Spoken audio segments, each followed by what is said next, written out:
Bonjour Gonzague, merci de nous accueillir chez vous à Durfort-Vivens, le deuxième cru classé de Margaux. Vous lancez 3 nouvelles cuvées, est-ce que vous pouvez nous en dire plus? Effectivement, nous avons imaginé de produire des cuvées qui ne sont plus uniquement des deuxièmes vins, mais qui sont des expressions singulières de terroir. Et donc ces 3 cuvées, qui sont lancées à partir du millésime 2019, sont le plateau, le hameau et les plantes. Sachant que jusqu'à présent, c'était des choses qui étaient un petit peu cachées, puisque nous faisions nos assemblages et que c'était uniquement le directeur technique, l'œnologue Eric Boissneau et moi-même qui avions le privilège de percevoir ces différences. Comment est-ce que vous cherchez à le mettre en complémentarité avec le grand vin Durfort-Vivens, qui est la lanterne de la propriété, si je puis dire? Oui, bah écoutez, en fait, pour nous, je trouve que c'est une façon de faire découvrir. C'est-à-dire qu'on va retrouver dans chacune des cuvées un certain nombre d'éléments qui vont être mis en lumière, mais mis bout à bout, ça va vous évoquer quelque chose du grand vin. On vous donne les pièces du puzzle et c'est vous qui êtes capable ensuite de les reconstruire dans votre tête et dans votre palais. Est-ce que vous recommanderiez à quelqu'un d'essayer de refaire son blend avec les 3 parcelles?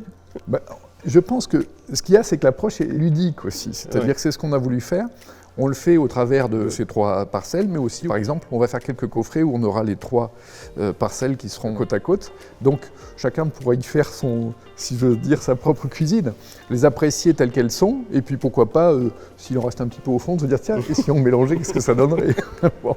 Le vin doit être ludique aussi. Nous, on fait un boulot sérieux, on travaille sérieusement pour que derrière, le sérieux, il soit oublié lors de la consommation. Autant en Bourgogne ou en Rhône, ils ont l'habitude de faire du micro-parcellaire par terroir, autant à Bordeaux, ce n'est pas quelque chose de très répandu. C'est une approche pour le marché qui est un peu différente et qu'il faut expliquer et qu'il faut raconter. Vous avez tant de choses à raconter, donc au niveau de votre expérience, au niveau de votre famille, au niveau de la biodynamie, au niveau de votre approche pour faire des vins qui sont des vins plaisir, qui sont des vins de collection aussi, des vins uniques avec leur style. Notre but est de distribuer ces cuvées un peu partout dans le monde. Quelle serait l'histoire que vous aimeriez que je raconte à mes clients? C'est cette histoire de terroir, cette histoire de vigneron. À Bordeaux, on travaille trop actuellement sur des notions de marque et on ne parle plus d'histoire de vigneron. Mais on veut parler de ce qu'on fait. Merci de partager ces 3 cuvées et cette approche complètement nouvelle pour nous et surtout pour nos clients.